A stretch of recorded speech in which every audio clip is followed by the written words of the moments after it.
Alors, on reprend le cours de statistique donc, avec la notion de médiane.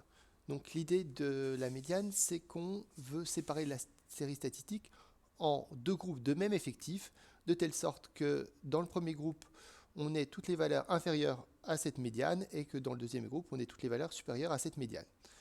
Alors, la définition précise de la médiane dépend de la parité de l'effectif total. Selon que l'effectif total est pair ou impair, ce n'est pas tout à fait la même chose. Pour que ce soit bien concret, on va passer tout de suite à des exemples. Donc, on reprend l'exemple 1 de notre cours, donc où un élève avait une liste de notes. Donc, j'ai reproduit cette liste de notes, 9, 10, 4, etc. Dans la méthode pour trouver la médiane, il s'agit dans un premier temps de faire cette liste, mais dans l'ordre croissant. Donc ici, la plus petite valeur, c'est 4. Ensuite, nous avons un 6, un 7. Ensuite, il doit y avoir un 8 ici, un 9, encore un 9. Donc 8, 9, 9. Ensuite, nous avons 10, deux fois. Nous avons 11 et 13. 11 et 13. Et enfin, 2 fois 15. Donc ici, on a réussi à reproduire donc cette liste de valeurs dans l'ordre croissant. Donc cette liste donc d'effectifs total 12, on veut la couper en deux groupes, donc deux groupes de 6 valeurs. Donc vous avez un premier groupe ici et un second là. Donc la médiane, ce sera la moyenne entre les deux valeurs situées au centre, c'est la définition qui vous a été donnée, et donc les deux valeurs situées au centre, c'est ici le 9 et le 10. Alors, voilà. Donc, on va utiliser ces deux valeurs situées au centre.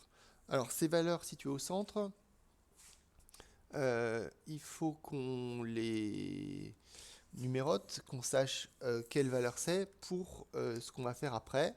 Donc, des exercices qui vont être un petit peu plus généraux. Donc, dans cette liste-là, vous avez la première valeur, la deuxième, la troisième, etc. La neuvième, la valeur 9, qui est donc la dernière valeur du premier groupe de 6 valeurs, c'est donc la sixième valeur, ce sera x6. Et puis la suivante, 10, ce sera la septième valeur. Donc quand on a une série d'effectifs total 12, on va utiliser la sixième et la septième valeur pour calculer la médiane. Donc 9 plus 10 sur 2, on trouve 9,5. Donc vous avez 6 valeurs, la moitié des valeurs situées en dessous de 9,5 et 6 valeurs, l'autre moitié située au-dessus de 9,5. Je vais enlever ça, on n'en a plus besoin. Donc on passe à l'exemple suivant. Donc c'est toujours le même exemple, mais on a simplement rajouté une valeur. On vous dit qu'on reprend cette liste de notes. L'élève a eu une nouvelle note, 3. Donc qu'on rajoute à la liste. Donc, je refais la liste, 3, et je reproduis les mêmes valeurs, 4, 6, 7, 8, deux fois, non, une fois. Ensuite, 9, deux fois. 10, deux fois. 11, 13 et 15, deux fois. Donc, on a cette fois un effectif total de 13. Avec 13 valeurs, on peut faire deux groupes de 6 valeurs. Donc, on peut faire un premier groupe ici. Donc, un premier groupe de 6 valeurs. On peut faire un deuxième groupe de 6 valeurs. Et il y a une valeur qui va rester toute seule. C'est normal puisque l'effectif total est impair. La valeur qui reste toute seule, c'est cette valeur-là. Alors, vous avez un premier groupe de 6 valeurs. La dernière valeur du groupe, c'est x6. La suivante, c'est x7. Donc, la médiane, dans ce cas-là, ce sera x7, c'est-à-dire 9 ici. On regarde l'exercice, l'exemple suivant. Donc, c'est toujours le même exemple qu'on décline. Simplement, on a rajouté encore une valeur qui est 2. Donc, 2, 3, 4, 6, 7, 8, 2, 9, 2, 10, 11, 13 et 2, 15. Donc ici, nous avons 14 valeurs cette fois, et donc on peut faire deux groupes de 7 valeurs. On forme nos deux groupes. Ici, ça s'arrête là, et là. Donc vous avez deux valeurs au centre, hein, ces deux-là, ici. Vous avez la 7e valeur, c'est-à-dire la dernière du premier groupe de 7, et la suivante qui va être x8. Donc, pour calculer la médiane, on va faire la moyenne de ces deux valeurs, x7 plus x8 sur 2. Donc, la moyenne de ces deux valeurs, ça va nous donner 9 plus 9 sur 2, et donc 9. Donc, ce qui arrive très souvent, hein, que dans les séries, surtout quand elles sont importantes, la médiane va correspondre à, en réalité, non pas seulement une valeur au centre, mais souvent plusieurs. Hein. On passe à l'exemple suivant qui va être un petit peu plus général, c'est toujours dans le même esprit, mais on ne vous donne pas la liste des valeurs, on vous donne simplement l'effectif pour réfléchir au raisonnement. Donc, quand vous avez un effectif total de 25, vous pouvez former deux groupes de 12 valeurs.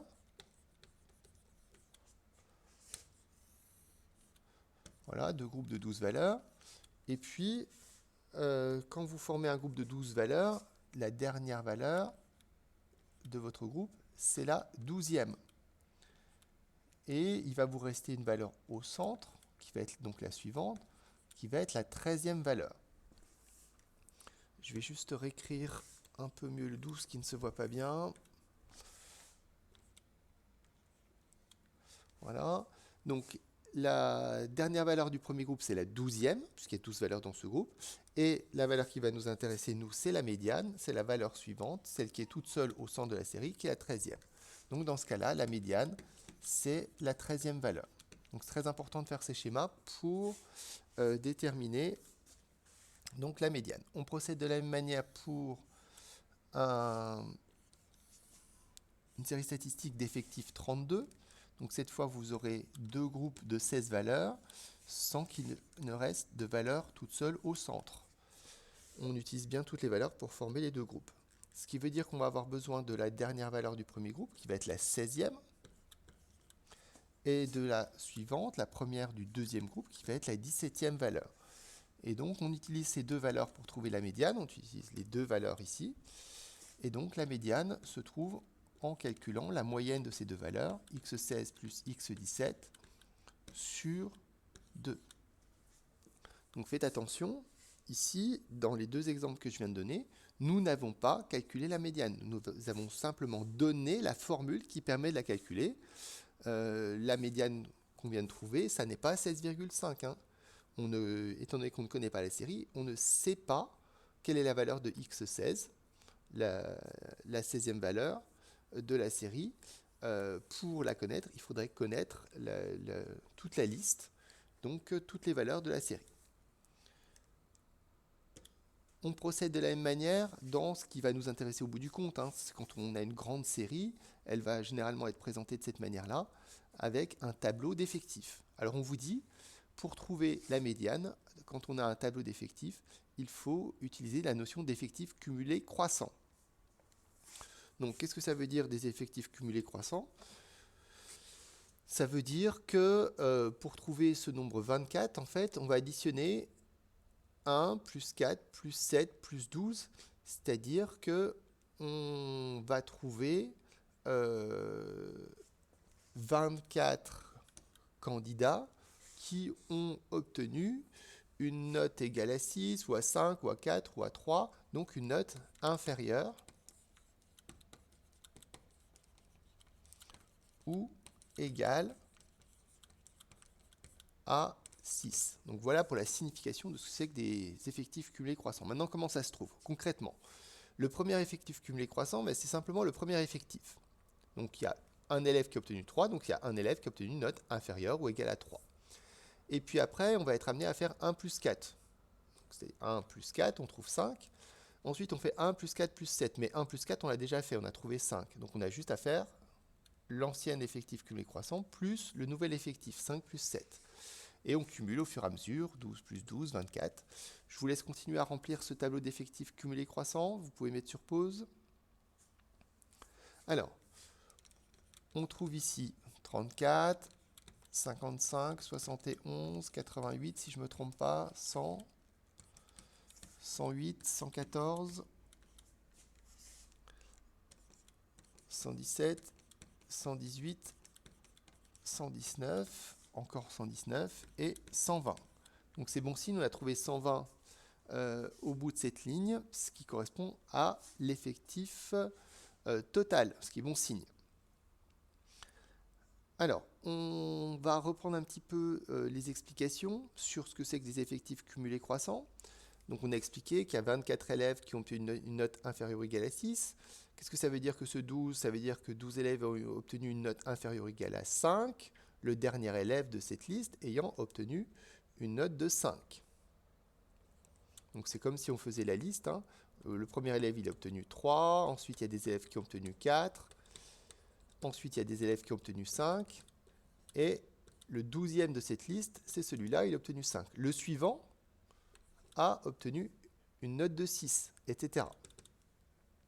Donc, le suivant, le 13e, il a obtenu une note de 6, puis encore un élève a obtenu 6, puis 6, etc., jusqu'au 24e. Le 24e a également une note de 6.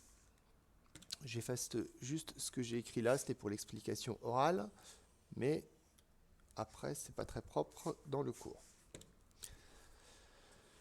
Donc voilà pour la signification des effectifs cumulés croissants. Donc distinguez bien cette partie qui était là juste pour expliquer de ce qu'on va faire après. Donc ce qu'on va faire après, c'est vraiment la méthode pour trouver donc la médiane. Donc pour trouver la médiane, nous avons besoin d'un effectif total, comme ce qu'on a fait précédemment. À partir du moment où vous dites que l'effectif total c'est 120, ça veut dire que vous voulez faire deux groupes de même effectif, sans valeur au centre puisque l'effectif total est pair, et vous allez faire deux groupes de 60 valeurs. La dernière valeur du premier groupe, c'est la 60e valeur.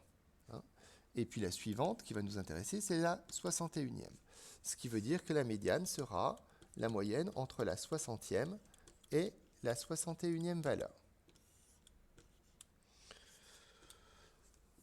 Donc ça, c'est la méthode qu'on a expliquée précédemment. Maintenant, ce qui est un tout petit peu nouveau, c'est qu'on a besoin de trouver la 60e et la 61e valeur dans ce tableau d'effectifs, et maintenant d'effectifs cumulés croissants, qu'on a trouvé. Donc on a besoin de connaître la 60e valeur et la 61e. Alors on regarde un petit peu où elles peuvent se trouver. Elles vont se trouver dans cette zone-là. Que veulent dire ces effectifs cumulés croissants? 55, ça veut dire qu'il y a 55 valeurs, 55 élèves qui ont obtenu une note inférieure ou égale à 8. 55 élèves ont obtenu une note de 8 ou moins. Donc le 56e élève, il n'est pas concerné par ce 55. Le 56e, il a une note supérieure. Le 56e a obtenu la note 9. Le 57e aussi, 58e aussi. Le 60e aussi a obtenu 9. Le 61e aussi a obtenu 9, etc. En réalité, jusqu'au 71e. Comme on sait que le 60e et le 61e ont obtenu la note 9 et que c'est les deux valeurs qui nous intéressent, on va pouvoir dire que la médiane, c'est donc 9 plus 9 sur 2, c'est 9. Donc voilà pour cette notion de médiane. Maintenant, on va aller un tout petit peu plus loin dans ce genre de choses. Donc au lieu de diviser la série statistique en deux groupes de même effectif, on veut la diviser en 4 groupes de même effectif. Donc la définition générale va être la suivante. On aura un premier quartile noté Q1 qui va être une valeur de la série. la plus petite valeur telle que 25% au moins des valeurs soient inférieures ou égales à ce nombre Q1. Ensuite, quand on va diviser la série en 4 morceaux, le deuxième quartile, ce sera un nombre qu'on connaît déjà, ce sera tout simplement la médiane. Et puis, le troisième quartile va correspondre au fait qu'on aura 75% des valeurs, 3/4 des valeurs de la série qui seront inférieures ou égales à ce troisième quartile. En procédant de cette manière-là, on aura bien obtenu un découpage de la série en 4 morceaux. On va reprendre les exemples qu'on a fait précédemment. Donc ici, dans l'exemple 1, on avait déjà trouvé la médiane, donc c'est le deuxième quartile en réalité, et on a besoin du premier et du troisième quartile. Donc notre série, on va la découper en 4 morceaux. Alors il se trouve que c'est une série un peu particulière, parce que son effectif total, c'est 12. Donc le découpage en 4 morceaux est simple. Donc le découpage se fait ici. Au niveau de la médiane, c'est déjà fait. Hein. Le découpage au niveau de la médiane, il est là. Et donc, on peut trouver de manière intuitive ces quartiles. C'est-à-dire que le premier quartile, ce serait 7. D'accord ? Il y a un tiers des valeurs qui sont inférieures ou égales à 7. Le deuxième quartile, c'est la médiane, ce serait 9,5. Et le troisième quartile, ce serait 11. Il y a 3/4, 75% des valeurs qui sont inférieures ou égales à 11. Maintenant, comment ça se passe concrètement quand on veut faire les calculs ? On prend l'effectif total, et cet effectif total, on en prend 25%. Donc, si j'en prends 25%, je vais trouver 3. Le premier quartile, ce sera x3, la troisième valeur. Et comme annoncé, cette troisième valeur, je vais la chercher dans la liste, puisque j'ai les nombres qui sont rangés dans l'ordre croissant. Cette troisième valeur, décidément je ne vais pas y arriver, cette troisième valeur, c'est 7.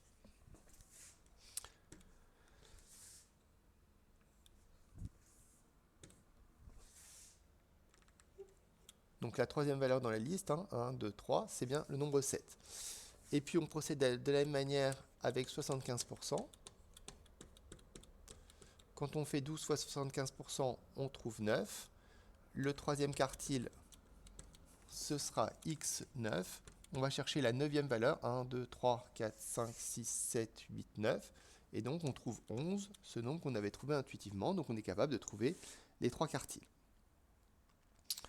On procède de la même manière pour l'exemple 1 bis.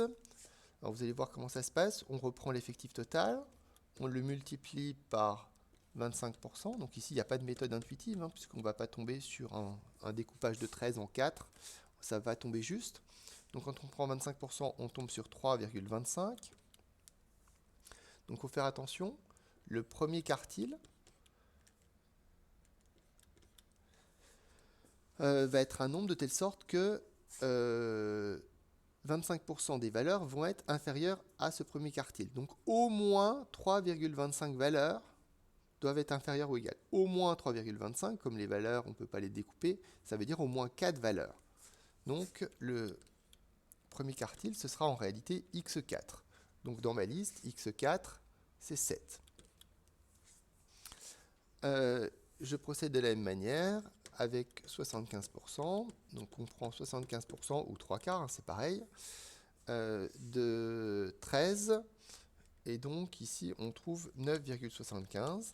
Donc pour en avoir au moins 9,75 de valeur, on doit prendre x10. Et x10, on va compter 1, 2, 3, 4, 5, 7, 8, 9, 10. Donc c'est la valeur 11.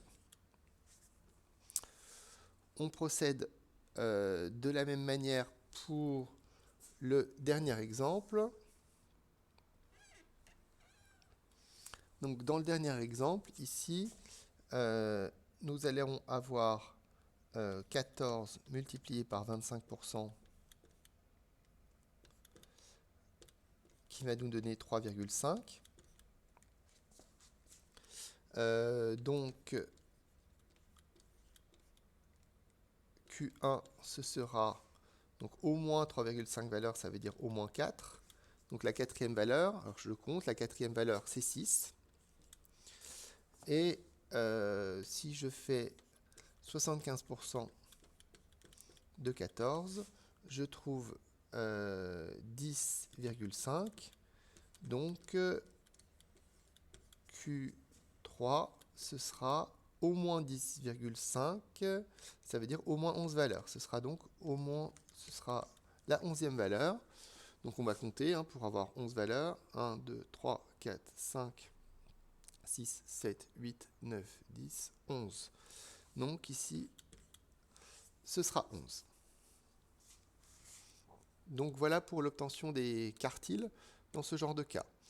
On va terminer avec l'obtention des quartiles dans le cas où on a un tableau d'effectifs cumulés croissants. Donc on va procéder de la même façon que précédemment. On a un effectif total de 120.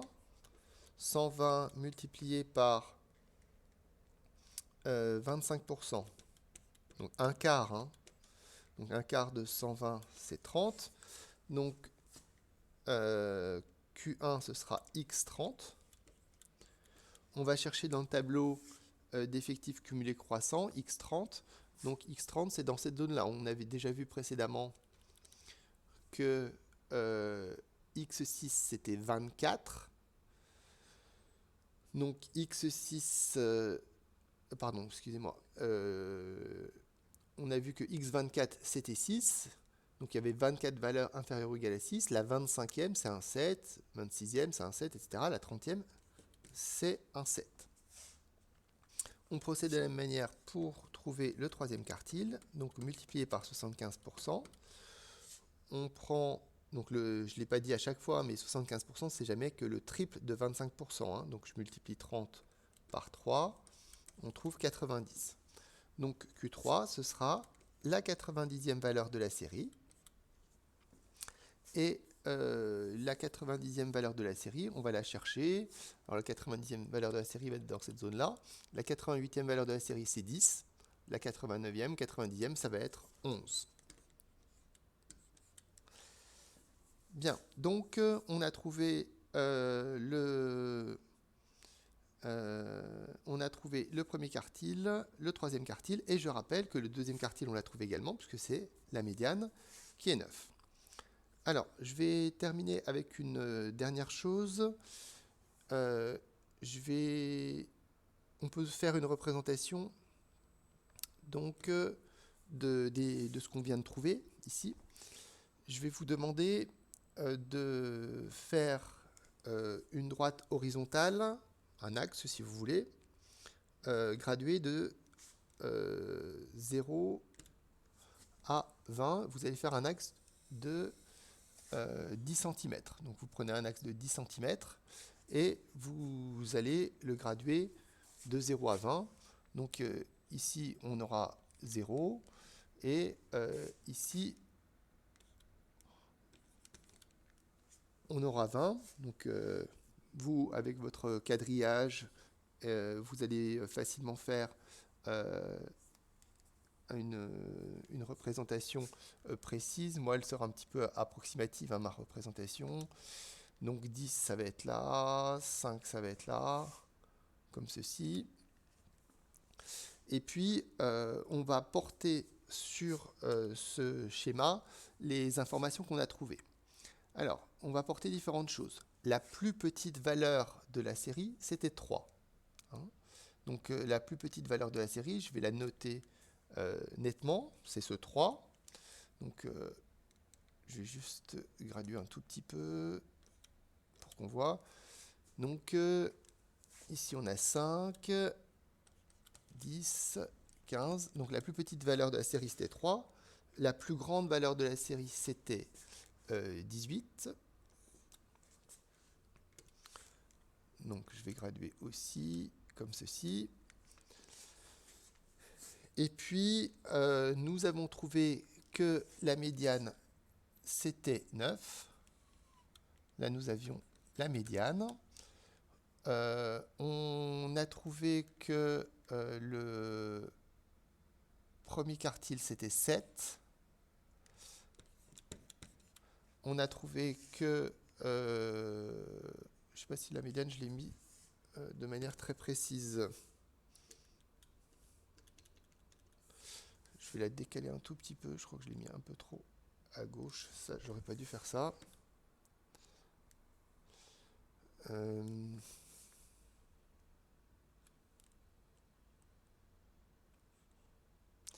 La médiane, je vais la décaler un tout petit peu sur la gauche. Donc la médiane, c'était 9. Et le troisième quartile, c'était 11, Q3. Donc on fait un diagramme de cette manière-là. Donc 6, 7, 8, 9, 10, 11, 12, 13, 14, voilà. Votre graduation, ça doit donner à peu près ça. Et donc, on va repasser cette zone-là correspondant aux valeurs de la série. Donc, cette représentation-là s'appelle un diagramme en boîte. Je pense que vous avez la place de le faire en bas de votre dernière feuille. Donc, avec ce diagramme en boîte, on a l'idée suivante que à l'intérieur de la boîte, ici, nous avons 50% des valeurs de la série. 25% entre le premier quartile et la médiane, 25% entre la médiane et le troisième quartile. Donc l'idée que les valeurs, la moitié d'entre elles en tout cas, se concentrent dans cette zone-là. Sachant que avant la boîte, ici dans cette zone-là, vous avez encore 25% des valeurs et après, ici 25% des valeurs dans une zone beaucoup plus étalée. Donc vous voyez que les bonnes notes sont relativement éparpillées, alors que les notes moyennes sont relativement concentrées. Donc ces informations, la médiane, les quartiles, vont nous donner des informations sur la répartition de la série et la dispersion des valeurs. Donc on complétera avec d'autres notions plus tard. Voilà, on s'arrête là pour aujourd'hui.